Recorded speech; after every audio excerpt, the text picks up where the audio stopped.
Cassidy from Cozy Peach Kitchen. Today I'm going to show you how to make homemade sweet potato casserole with bourbon. This is a great casserole for Thanksgiving, but I honestly love making it year-round, and the bourbon adds a nice little kick of flavor and warmth alongside cinnamon and cloves and brown sugar. And of course it has a pecan topping as well that just adds a lot to the overall casserole.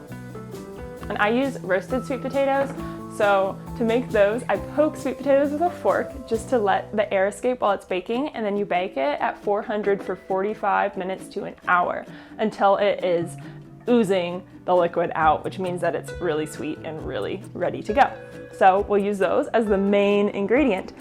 But since it's a bourbon sweet potato casserole, we're also using 1/4 cup or 4 ounces of bourbon.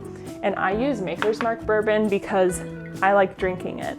So I really recommend using a bourbon that you actually like drinking, because if it doesn't taste good outside the casserole, then it's not going to taste good inside the casserole. And the reason that I use this particular brand is because it's not as high proof, so it's not going to overpower the casserole. And it also has kind of a sweet, warm flavor. So it adds a lot to that sweet potato casserole. We're also going to use butter, of course, because sweet potato casserole is incomplete without butter. And this will also go in the crumb topping. And then brown sugar is the main sweetener here, along with the vanilla, cloves, and cinnamon, which add that warmth and really emphasize the sweet potato and bourbon flavor.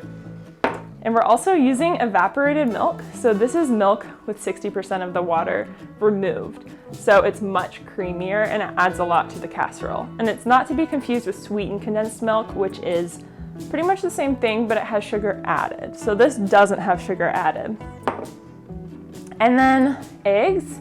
We actually use eggs because they keep the sweet potato casserole from cracking, and it makes it a lot smoother and more scoopable. And then, of course, the pecans, which go in the crumb topping, and they toast and get really golden brown, and they're just so good.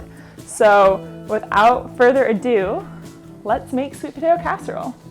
In a food processor with the blade attachment attached, go ahead and add those roasted sweet potatoes. Make sure to remove the skins first.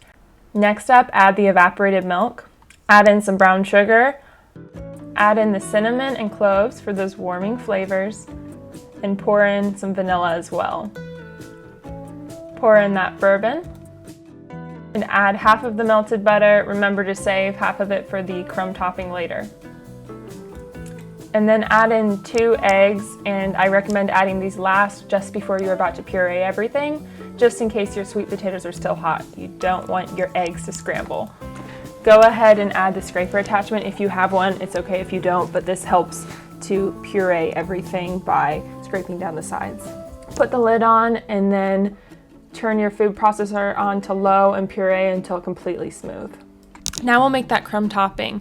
Start by adding the brown sugar to a small bowl, pour in the melted butter, and then add in that flour. We'll also add a little bit of cinnamon and a pinch of salt. Go ahead and mix that up with a spoon, and then if it starts getting too hard to mix, you can definitely use your fingers. Add in half of those pecans. You'll want to coat them in the topping.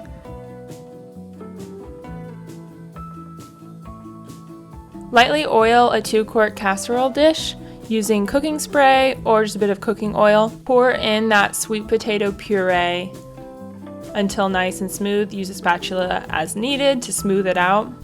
Add that crumble to the top. I like to use my fingers and break it down and just spread it evenly across. All of the sweet potato casserole isn't going to be covered with the crumb, so don't worry if it looks like it's not completely covered. Sprinkle on the second half of the pecans. Now we're going to bake it at 350 for 15 to 20 minutes. The casserole's been cooling for a few minutes. I definitely recommend waiting a little bit before you take a bite because it will be hot. I understand if you can't wait though, because it smells amazing, kind of like fall and winter all rolled up in one in a big hug. Well, let me show you. Tastes really good. I might have to take another bite. Okay. Oh! Okay, that was good. I got a bit of the crumb topping in there too. And it's like I said, like a big fall hug. Definitely recommend this recipe if you're looking for a side for Thanksgiving, or if you just want to make a fall themed dessert. It's a really great way to use up sweet potatoes. Thanks for watching. If you want more recipes, don't forget to hit subscribe. Also check out my website, cozypeachkitchen.com, for even more recipes. Thank you.